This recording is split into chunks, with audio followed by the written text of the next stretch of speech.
ہم اس امت کے امتی ہیں، ہم محمد صلی اللہ علیہ وسلم کے امتی ہیں، ہم ان کی سنت کو دیکھ کر ہر کام کرتے ہیں، رقیہ بھی اسی طریقے سے کرتے ہیں، اس میں جو جائز ہے ہم کرتے ہیں، ہم سنت کے دائرے میں رہ کر پھر اس میں جو جائز ہے وہ بھی کرتے ہیں۔ کوئی علماء اگر یہ کہے یا رسول صلی اللہ علیہ وسلم نہیں کرے ہیں تو ہم یہ دیکھتے ہیں، ہم سنت کے دائرے میں رہنے کے بعد پھر وہ کام، ویسا عمل جس کی علاج میں ضرورت پڑتی ہے، رقیہ میں ضرورت آن پڑے تو ہم وہ بھی کرتے ہیں۔ مثال کے طور پر سورہ فاتحہ، کبھی سورہ فاتحہ سے علاج کرتے ہیں، کبھی سورہ ناس سے علاج کرتے ہیں، فرق کیا رہ جاتا ہے؟ آسان صورتوں کا ذکر مثال دے رہا ہوں۔ کبھی سورہ فاتحہ سے الحمدللہ رب العالمین، کبھی اس سے علاج کرتے ہیں، کبھی سورہ ناس سے، کبھی قل هو اللہ احد سے علاج کرتے ہیں،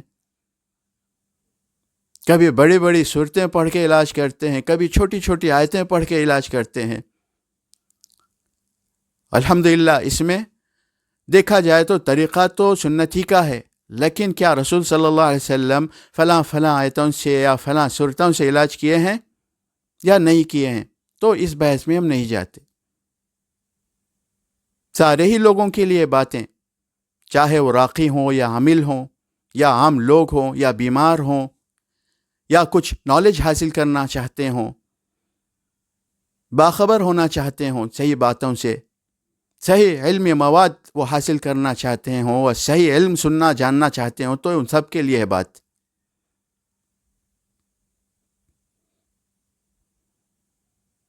یہ دیکھنا ضروری ہے کہ وہ اسلام کا طریقہ ہے یا نہیں ہے، قرآن اور دعاؤں سے ہی ہے یا نہیں ہے،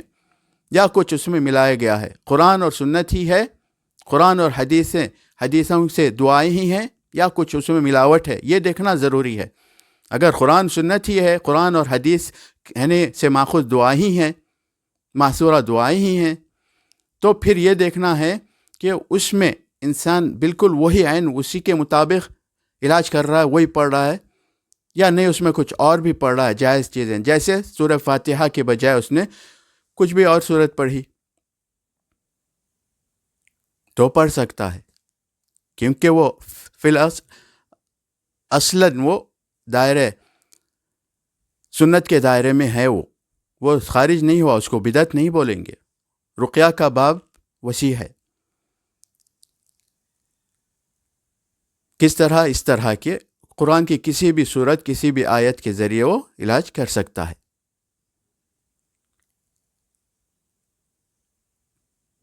اس میں بھی حتی الامکان جتنا ہو سکے وہی آیتوں سے، وہی صورتوں سے علاج کرے جو رسول صلی اللہ علیہ وسلم پڑھے ہیں، لیکن اس کے علاوہ بھی وہ پڑھ سکتا ہے، قرآن ہی تو ہے، پورا قرآن شفا ہے، تو اس میں کوئی گناہ نہیں ہے۔ اسی طرح دعاؤں میں سختی ہے، قرآن پورا شفا ہے، الحمدللہ قرآن کے 30 پارے ہیں، اس میں کوئی شک کی بات ہی نہیں۔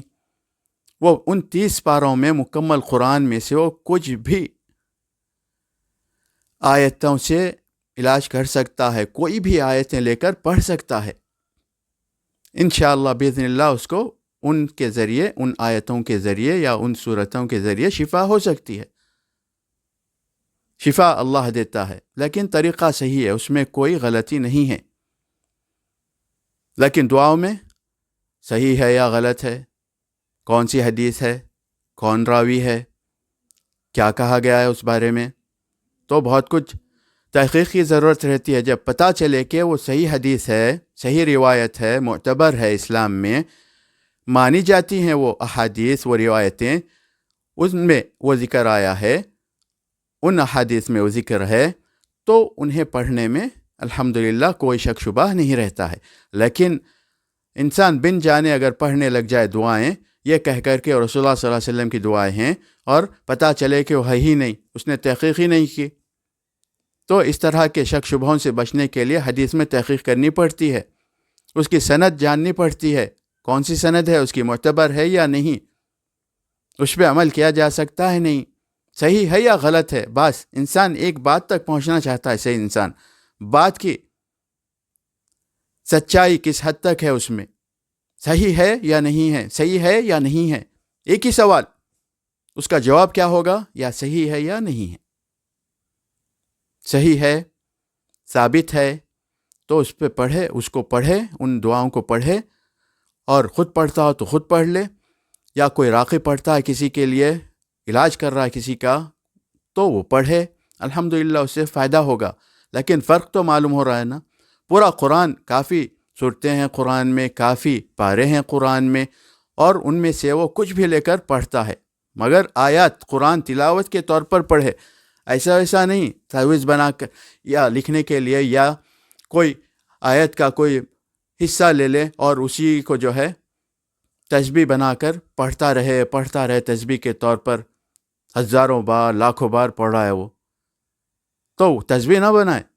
قرآن تلاوت کرے. کوئی ایسی صورت اگر چاہتا ہے انسان کہ میں وہ نہیں پڑھ سکتا، یا نہیں میں اس سے علاج کرنا چاہ رہا ہوں، میرا دل چاہ رہا ہے کہ میں یہ آیت یہ صورت پڑھ کے اپنا علاج کروں، یہ میرے لیے آسان ہے، تو بالکل پڑھ سکتا ہے. لیکن تلاوت کرے، وہ قرآن کو پڑھے. تلاوت نہ جانتا ہو تو عام طور پر جس طرح انسان، ایک مسلمان قرآن پڑھ لیتا ہے، ویسا تو سب جانتے ہیں، وہ اس طرح اپنا علاج کرے، قرآن پڑھے، وہ